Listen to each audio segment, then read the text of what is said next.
Fala galera, tudo beleza? Hoje nós iremos falar sobre os 5 relatos de aparições de alienígenas aqui no Brasil.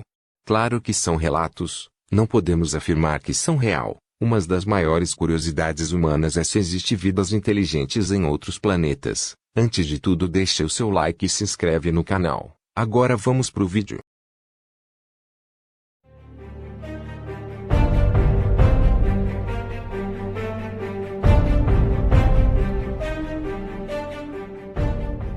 Primeiro caso Vilas Boas, 1957. Este não é um simples caso de contato com alienígenas no Brasil, mas a primeira alegação de abdução em todo o planeta. Logo, a primeira alegação de contato imediato de 5º grau de que se tem notícia.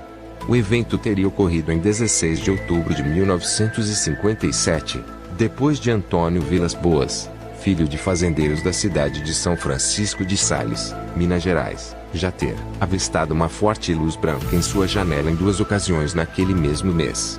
Segundo o relato de Vilas Boas, dentro da nave, ele foi despido e teve sangue coletado por meio de uma ventosa grudada em seu queixo. Depois, ele teria sido deixado em uma sala com uma mulher alienígena de cabelo platinado e grandes olhos azuis, com pelos vermelhos nas axilas e no pubis e com a qual ele teve várias relações sexuais. Ao se despedir de Antônio, a alienígena teria ainda apontado para a própria barriga, dando a entender que estaria grávida do agricultor. Além disso, o homem que garante ter sido abduzido fala que os aliens usavam uma espécie de colante com capacete e óculos redondos. Ele teria tentado pegar um objeto da espaçonave a fim de comprovar a sua história, mas os donos do veículo perceberam e tomaram de suas mãos. Para Vilas Boas, o seu caso se tratou de uma experiência genética conduzida por seres extraterrestres. Não há muitas evidências de que tudo isso tenha de fato acontecido, pois não foram feitas quaisquer imagens das marcas deixadas pelo trem de pouso do disco voador que visitou a propriedade de sua família. Além disso, o lugar sofreu uma inundação em 1978, que acabou com qualquer possibilidade de comprovação. A favor de Antônio Vilas Boas há apenas as marcas deixadas no corpo dele pelo suposto contato com os aliens, além de sintomas apresentados por ele no período seguinte ao evento, típicos de pessoas expostas a uma radiação moderada. Antônio morreu em janeiro de 1991, com 56 anos.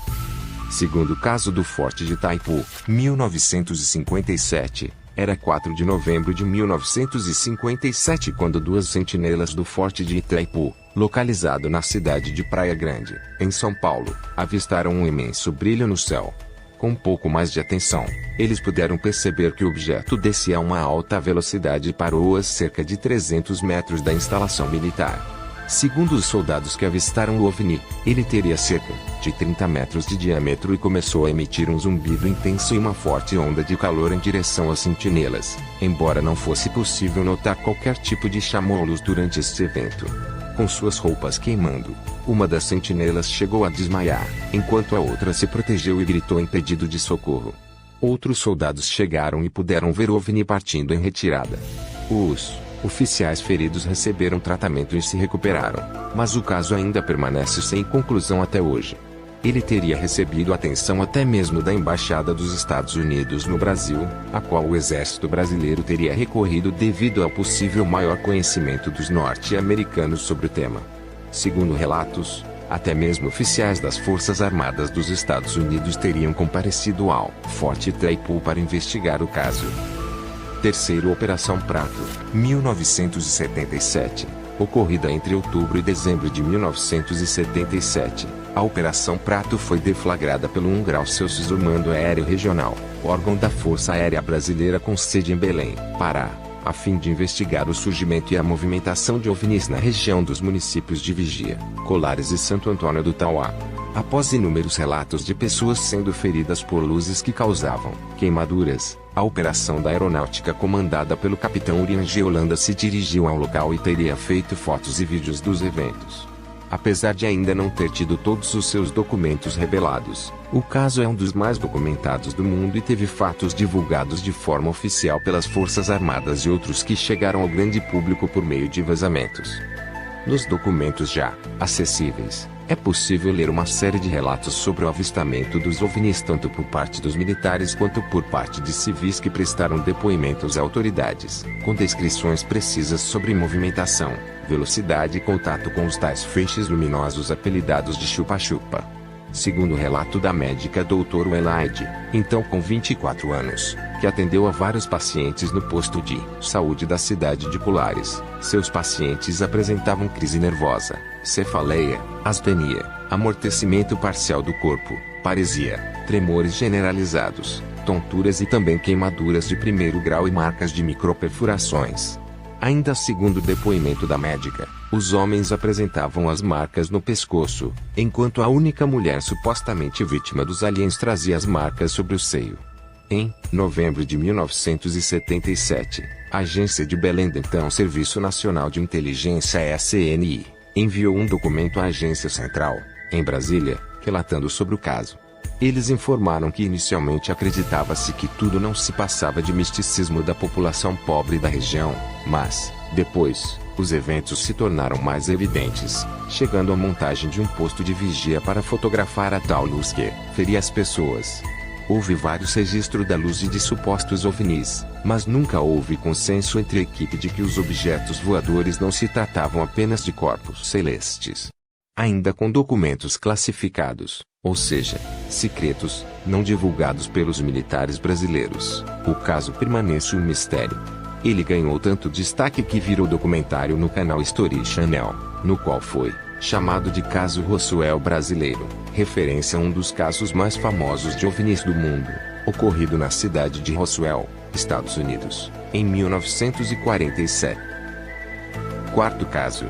A Noite Oficial dos OVNIs, 1986. Provavelmente o caso mais famoso de OVNIs no Brasil, aquela que ficou conhecida como a Noite Oficial dos OVNIs aconteceu em 19 de maio de 1986.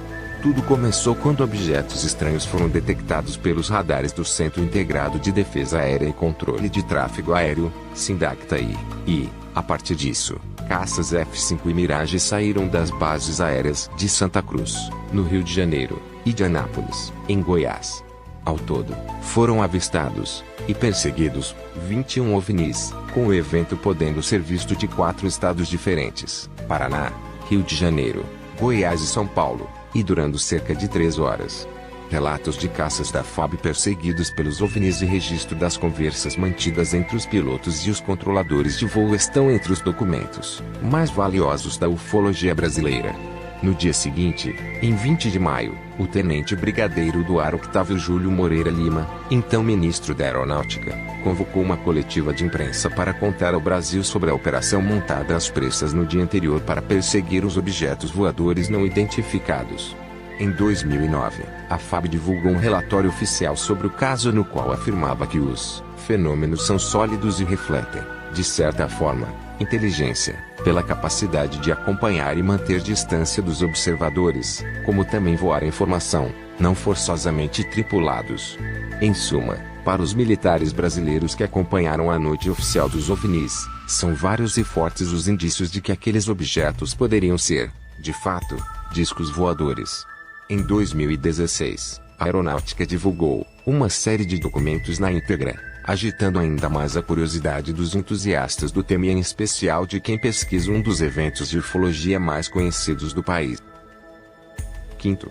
Incidente em Varginha, 1996. É claro que este evento não poderia ficar de fora da lista. Provavelmente o mais famoso e midiático dos casos de presença alienígena no Brasil. O incidente em Varginha diz respeito à suposta aparição de naves e seres extraterrestres na cidade de Varginha, Minas Gerais, em 1996. Segundo os relatos, as irmãs Liliana e Valquíria Silva, além da amiga de ambas, Kátia Xavier, teriam visto uma criatura de aspecto humanoide ao passarem próximas a um terreno baldio.